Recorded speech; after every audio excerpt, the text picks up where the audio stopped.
தெய்வான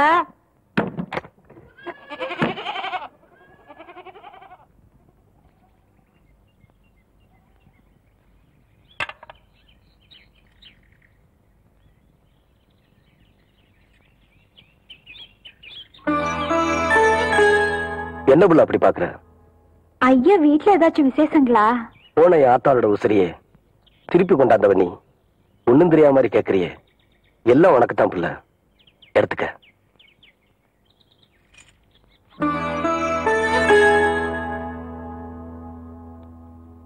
கவுண்டரையா, நீங்க தப்பா நினைக்கலனா நான் ஒண்ணு சொல்லட்டுமா?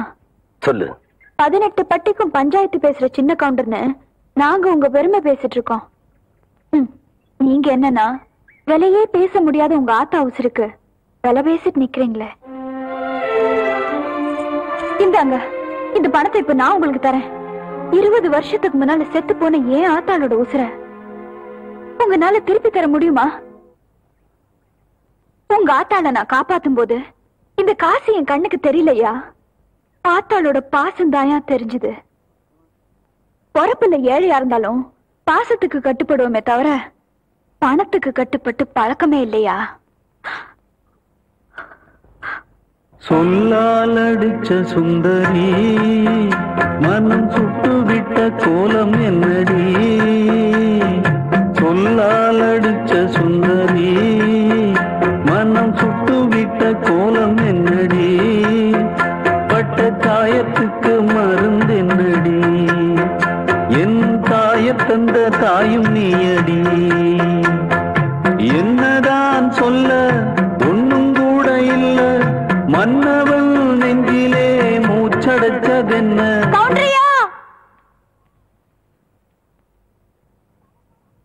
தலை கவுந்து நிக்கிறது கதிருக்கு வேணா பெருமையா இருக்கலாம். தலை நிமிர்ந்து நடந்தாதாயா எங்க கவுண்டருக்கு பெருமை.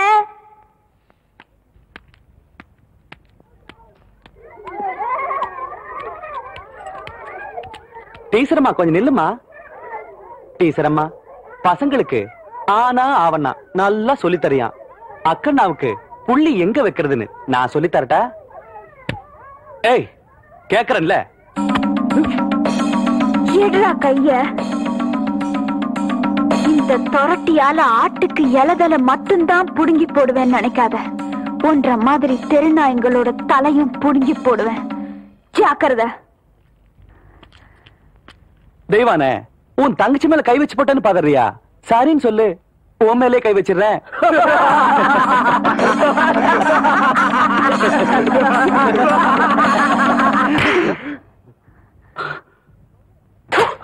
பாடி போலாம்.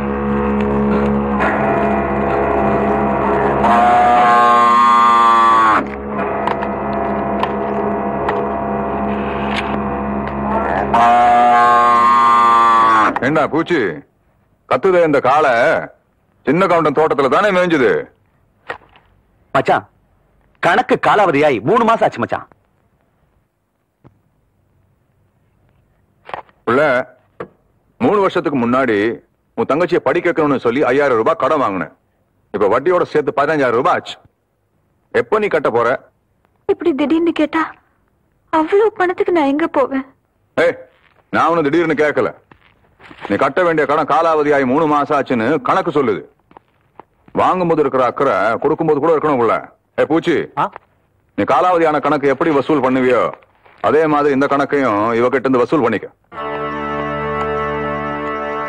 என் மச்சான் என்ன சொல்லி போட்டு போறான்னு புரியல. வாங்கின கடனை என்கிட்ட கொடுத்து கழிக்கிறியா இல்ல என் கூட கழிக்கிறியா அப்படின்னு கேட்டு போ சொல்ற. உனக்கு எப்படி வசதி? உன்ன மாதிரி கேடு கெட்டவனுக்கு முந்தி இருக்கிறத விட ஊர் ஜனங்க கிட்ட கையெந்திரது எவ்வளவோ மேல். மொய் விருந்து வச்சாவது எண்ணி 4 நாள்ல உன் கடனை நான் அடைக்கல. நான் ஆவடிக்கு பொண்ணுலடா.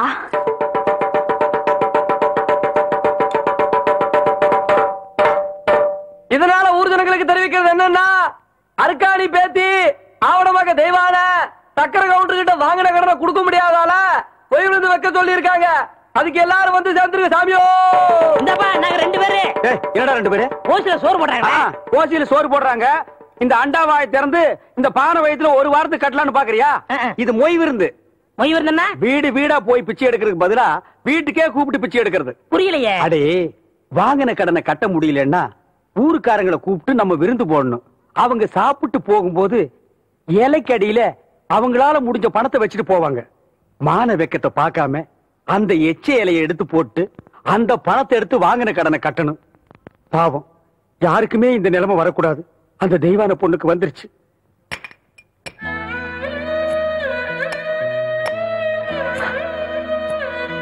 ஓய்வு இருந்து வச்சிருக்கேன். உங்களால ஆன உதவிய செய்யணும். பாத்தியாடா தவசி, ஒவ்வொருத்தருக்கு நேரம் ஒரு தடவை தான் வரும். நீ கொடுத்த பணத்தை தூக்கி எறிஞ்ச சிரிக்கி இப்ப ஊடு ஊடா இறந்துகிட்டு வராளாம்.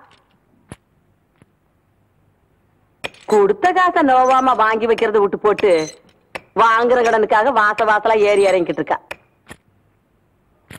கூழ் வச்சு குடிக்கவே வக்கல்லாத கழுத காகரியோட மொய் விருந்து வைக்கிறதுக்கு என்ன பண்ணுவான்னு நினைக்கிற?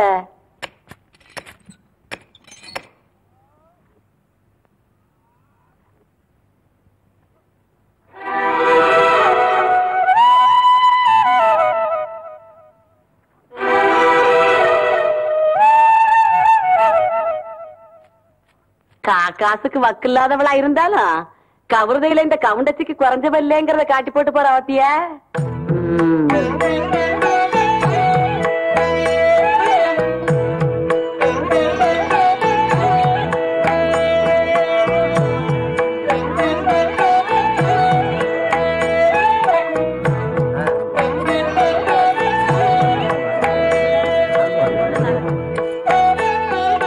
சாப்பிடுங்க. சரி அம்மா போடுங்க.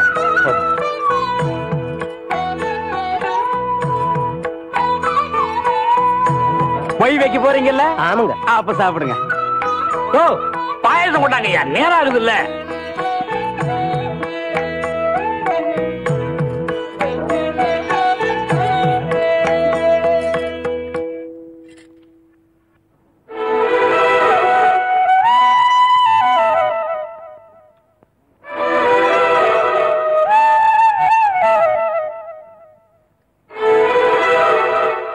போதும் புள்ள, உப்பு அதிகமா சேர்த்துக்கிட்டா உடம்புக்கு நல்லது இல்ல புள்ள.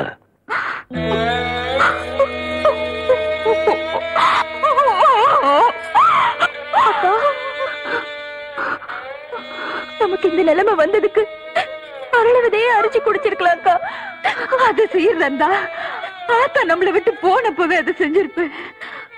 ஆத்தா மனசுப்படி ஒன்னு ஆளாக்கி பார்க்கணும்னு நான் ஆசைப்பட்டுட்டேன். அதுக்காக எத்தனை சோதனை வந்தாலும் நான் தாங்கிப்பேம்மா. அம்மணி, தெய்வானே, இப்படி ஆளாளுக்கு மாத்தி மாத்தி அழுதுட்டு இருந்தா எப்படி மணி? பந்தி முடிஞ்சு போச்சு மணி. இலைய நீ தானே எடுக்கணும். ராமணி,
அடியே, நான் மட்டும் உனக்கு மாமியார வாச்சேன்னா வெடுக்கு வெடுக்குன்னு ஆட்டு அந்த இடுப்பெரும்ப கட்டி ஒட்டியானம் பண்ணி போட்டு பேசாக்குறத.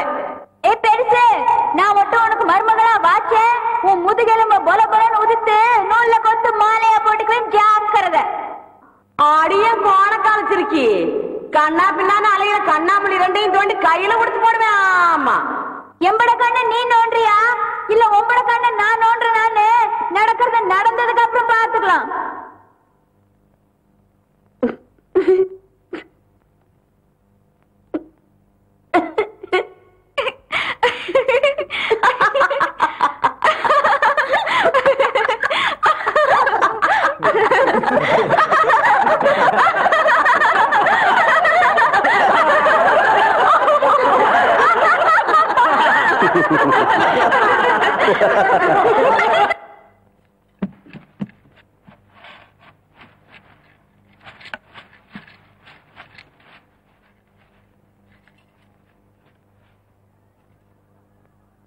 வாதாயி,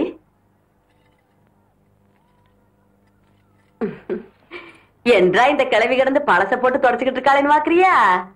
என்ற வீட்டுக்காரு போனதுல இருந்து இந்த கட்டுல 15 வருஷமா கடப்புல போட்டு வச்சிருந்தேன். இன்னைக்கு சொந்த கொண்டாட நீ வந்துட்டியா, அதான் தொடக்கிறேன். இது வாரதாயி, இந்த கட்டுல இருக்குதே பரம்பரை பரம்பரையா நம்ம குடும்பத்துக்கு வாரிசு கொடுத்த கட்டுல. இதுல நான் தவம் இருந்து பெத்த என் பையன் தவசி மாதிரி நீயும் ஒரு பேர பையனை பெத்து என் கையில கொடுத்து போடு. அதை விட்டு போட்டு உன் சுட்டி தம்பியெல்லாம் இதை காட்டி போடாத.